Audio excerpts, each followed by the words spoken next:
नमस्कार, श्री स्वामी समर्थ. आपल्या सर्वांचे स्वागत आहे आपल्या चॅनलवर. आज आपण जाणून घेणार आहोत एक अतिशय पवित्र आणि प्रभावी उपाय. आजच्या या व्हिडिओमध्ये आपण अधिक मासातील दीपदानाचे महत्त्व, योग्य पद्धत आणि त्याचे अद्भुत फायदे पाहणार आहोत. त्यामुळे हा व्हिडिओ शेवटपर्यंत नक्की पहा. अधिक मासालाच पुरुषोत्तम महिना असं म्हटलं जातं. हा महिना भगवान विष्णूंना समर्पित आहे. या काळात केलेले प्रत्येक पुण्यकर्म अनेक पटीने वाढून आपल्याला फळ मिळत असते. या महिन्यामध्ये दीपदान करण्याला विशेष महत्त्व आहे. दीप म्हणजे प्रकाश आणि प्रकाश म्हणजे अज्ञानाचा नाश करून ज्ञानाकडे नेणारा मार्ग. अधिक मासात दीपदान केल्याने घरातील नकारात्मक ऊर्जा दूर होते. त्याचप्रमाणे पितृदोष आणि ग्रहदोष कमी होतात. लक्ष्मी प्राप्तीचे योग निर्माण होतात आणि मन शांत आणि स्थिर होते. या अधिक मासामध्ये दीपदानाला विशेष महत्त्व आहे. या दीपदानामध्ये 33 दिवे लावले जातात. 33 दिवेच का, तर हिंदू धर्मात 33 कोटी देवता मानल्या जातात आणि हे 33 दिवे म्हणजे त्या सर्व देवतांना अर्पण केलेला प्रकाश. त्यामुळे 33 दिवे लावणे म्हणजे संपूर्ण देवतांचा आशीर्वाद मिळवणे असं मानलं जातं.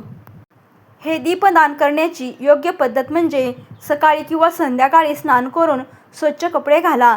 देवघर किंवा तुळशीसमोर जागा स्वच्छ करा. तेल किंवा तुपाचे 33 दिवे लावा. प्रत्येक दिवा लावताना ओम नमो भगवते वासुदेवाय, ओम नमो भगवते वासुदेवाय हा मंत्र म्हणा. शेवटी भगवान विष्णूंना प्रार्थना करा.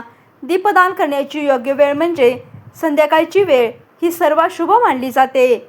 सूर्यास्तानंतर दीप लावणे विशेष फलदायी मानले जाते, पण शक्य नसेल तर सकाळीही करू शकता. या दीपदानाचे काही अद्भुत फायदे आहेत. हे दीपदान केल्याने घरामध्ये सुख समृद्धी वाढते. आपल्या आर्थिक अडचणी कमी होतात आणि वैवाहिक जीवनात गोडवा येतो. मनोकामना पूर्ण होण्यास मदत होते आणि सर्वात महत्त्वाचं म्हणजे भगवान विष्णू आणि लक्ष्मी माता प्रसन्न होतात. दीपदान करताना मन शुद्ध आणि श्रद्धा असणे खूप महत्त्वाचे आहे. कारण मनापासून केलेली कोणतीही सेवा वाया जात नाही. त्यामुळे मन शुद्ध आणि पूर्ण श्रद्धेने आपल्याला ही सेवा करायची आहे. हे दीपदान करायचे आहे.